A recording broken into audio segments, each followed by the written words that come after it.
Bonjour, alors aujourd'hui on va parler des images employées dans l'Advaita pour nous faire comprendre la réalité de la non-dualité, les images, les comparaisons, les métaphores, et je m'appuie principalement sur l'Ashtavakra Gita, un texte anonyme de l'Advaita, et sur l'Atma Bodha, un texte attribué traditionnellement à Shankaracharya. Donc quelles sont ces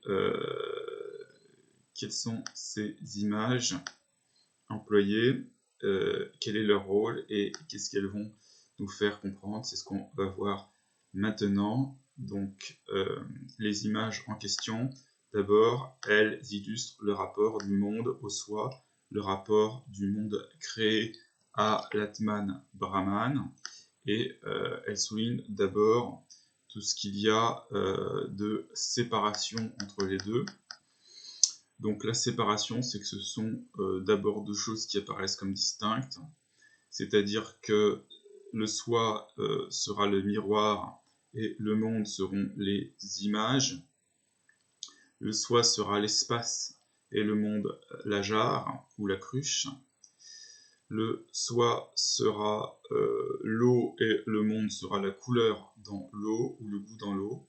Le soi sera l'océan et le monde la barque.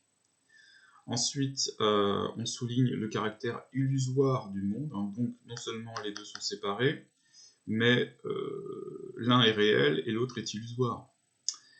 Donc ils ne sont pas, ce n'est pas un dualisme, il y a une réalité illusoire et une réalité réelle, si on peut dire.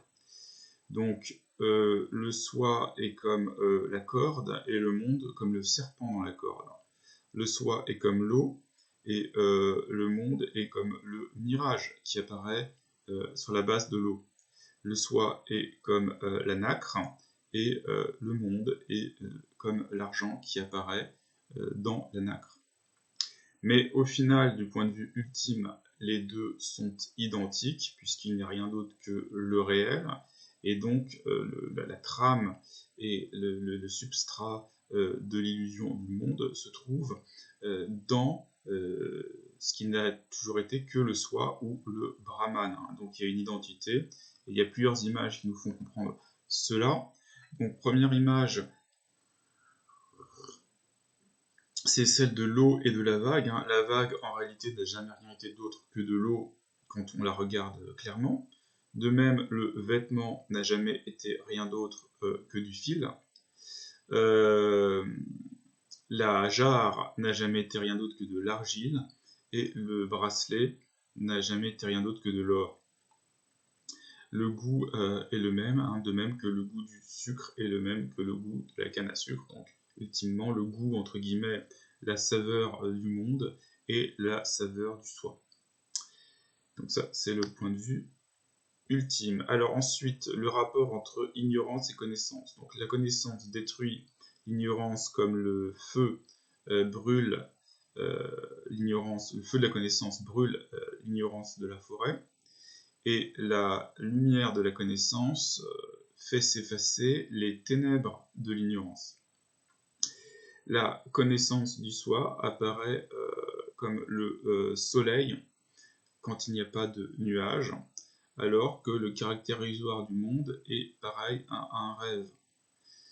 L'identification avec de l'Atman avec la personne et l'organisme, c'est comme croire que on a affaire à une pierre précieuse colorée, alors qu'en fait il n'y a que le cristal du soi et un tissu coloré.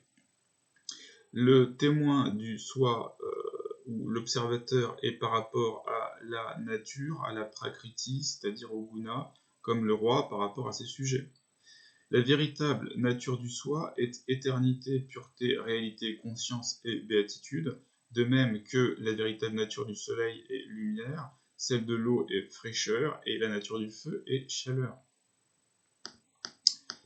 On surimpose les activités sur le soi, comme on surimpose le bleu dans le ciel, ou les mouvements de la lune sont surimposés sur en fait ce qui n'est que des mouvements de l'eau. Les actes sont par rapport au soi absolument différent, de même que la fumée, finalement, n'affecte aucunement le ciel. Et il y a une illusion de l'action, de même que la Lune apparaît comme étant en train d'avancer quand ce sont les nuages qui se meuvent dans le ciel. Voilà, en espérant que ça vous aide à mieux comprendre l'Advaita.